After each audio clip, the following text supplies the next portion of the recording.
महोदय, बोर्ड को अपने अब तक के जीवन में अनेक उतार चढ़ाव देखने पड़े हैं और मैं यह नहीं कह सकती कि उसने जो काम हाथ में लिए हैं उन सब में वह सभी समय और समान रूप से सफल रहा है।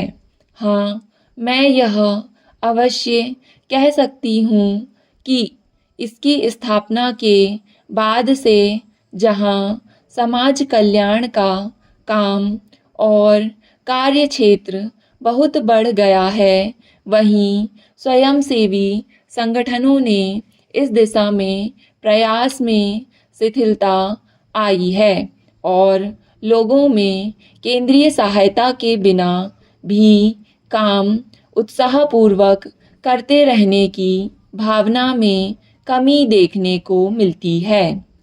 इससे पूर्व स्वैच्छिक कार्य का मतलब यह होता था कि आप किसी काम की जिम्मेदारी अकेले ही उठाएं और जिन लोगों को अपने साथ ले सकते हो लेकर काम में जुट जाएं। लेकिन अब कोई भी काम शुरू करने से पूर्व पहला प्रश्न यह होता है कि हमें सरकार से कितनी वित्तीय सहायता मिलेगी, कितनी भूमि, आवासीय सुविधा या अन्य सहायता उपलब्ध होगी।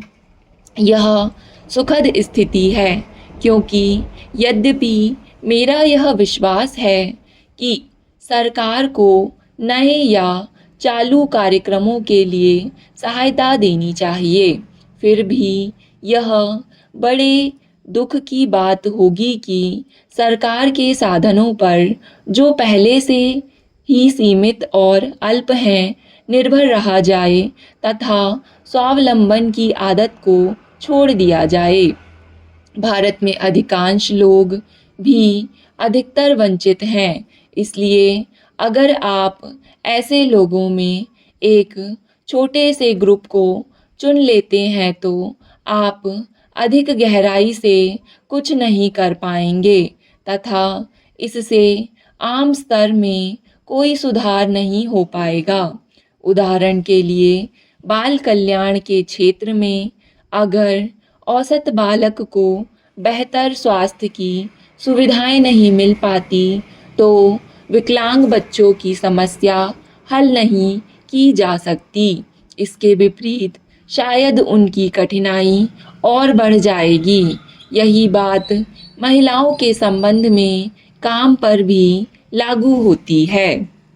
अब मुझे यह कहते हुए अफसोस है कि यद्यपि श्रीमती वरदप्पन कृपापूर्वक मुझे सभी रिपोर्टें भेजती रहती हैं और मेरे संपर्क में रहने की कोशिश करती हैं, फिर भी मैं यह वास्तव में नहीं कह सकती कि मुझे बोर्ड के सभी कामों की पूरी जानकारी है।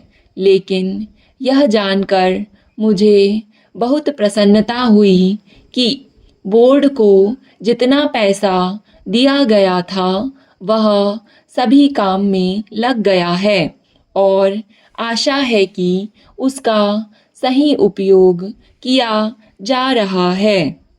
सभापति महोदय, सम्मानपूर्ण जीवन की आकांक्षा ने लोकतांत्रिक मूल्यों की स्थापना के प्रति आग्रह को बल प्रदान किया।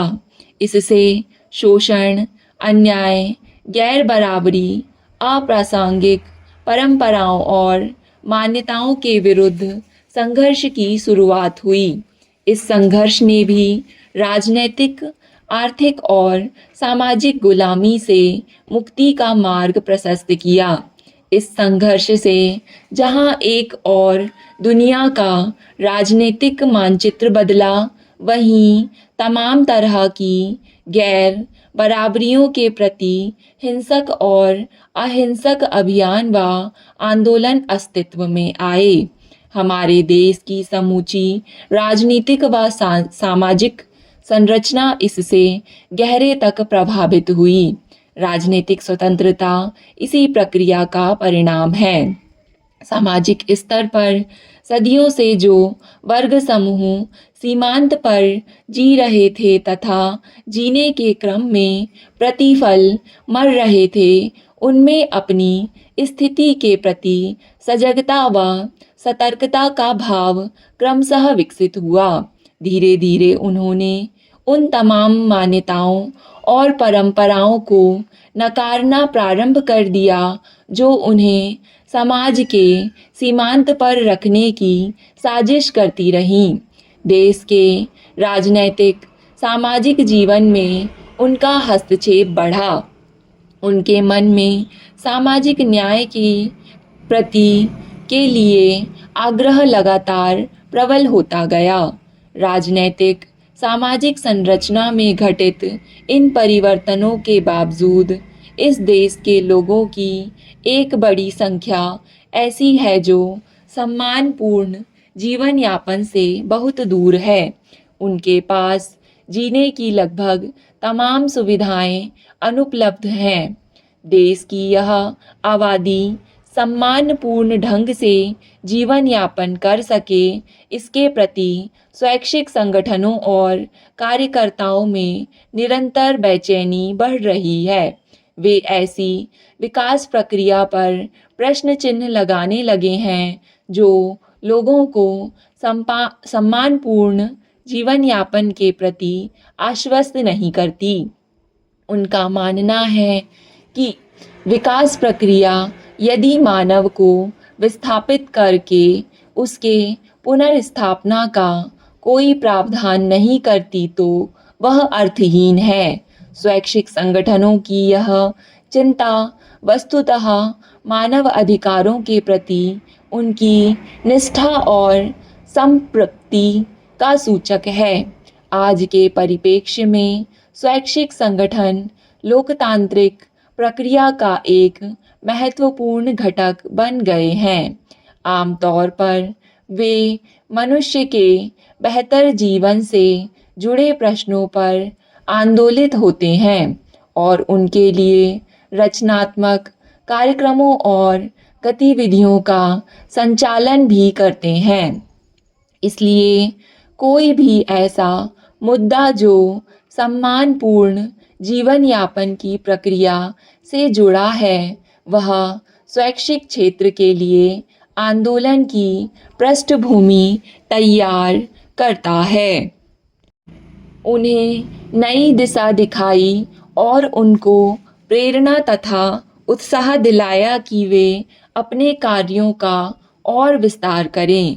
आरंभ में यह सोचा गया था कि बोर्ड केवल तालमेल रखने का काम करेगा। हमें पता था कि बम्बई, कलकत्ता, मद्रास तथा कुछ अन्य नगरों में भी बहुत अच्छा समाज सेवा कार्य किया जा रहा था, लेकिन देश के बड़े हिस्सों में ऐसा नहीं हो रहा था। हमने यह भी अनुभव किया कि समाज कल्याण कार्य का दायरा कुछ सीमित था तथा अन्य अनेक क्षेत्रों में काम की गुंजाइश थी। इसलिए बोर्ड ने उस समय दो दिशाओं को काम के लिए चुना। एक दिशा तो यह थी कि जो काम पहले से ही चल रहा था उसे पूरा किया जाए, जिससे समाज सेवियों को पता चल सके कि कौन कहाँ क्या कर रहा है और वे अनुभव से लाभ उठाएं तथा कठिनाइयों की जानकारी प्राप्त कर सकें। दूसरी दिशा यह थी कि जहाँ कहीं ऐसा कार्य नहीं हो रहा है, वहाँ महिलाओं को प्रोत्साहित किया जाए कि वे काम शुरू करें। और मैं समझती हूँ कि इन दोनों दिशाओं में बोर्ड को काफ़ी सीमा तक सफलता मिली है।